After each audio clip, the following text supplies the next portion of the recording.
Hello welcome छ। आज हाम्रो घरमा बटाईको मासु काटिराख्नु भएको छ मेरो हस्बेन्डले। छोरी पनि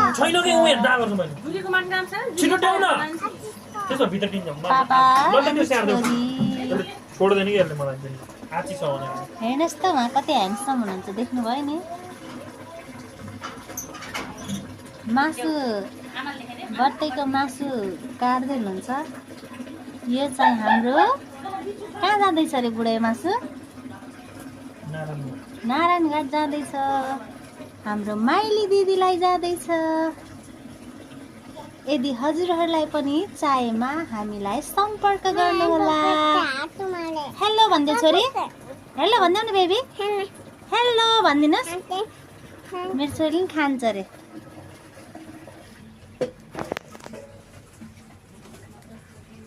बटाई काट्दा कस्तो महसुस भइरहेछ बुढो, भनिदिनुहोस् त।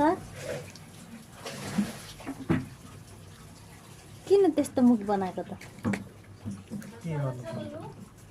हाँस्नु पर्यो नि। छोरी तिमी खुसी छौ नि छोरी? कति धेरै खुसी छौ?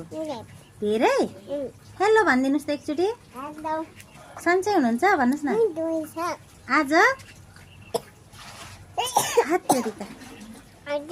हाम्रो घरमा बटाई काटेको हेर्नुहोस्।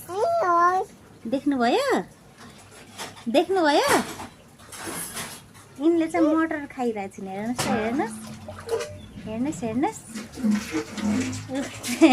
कति राम्रो देखेको है।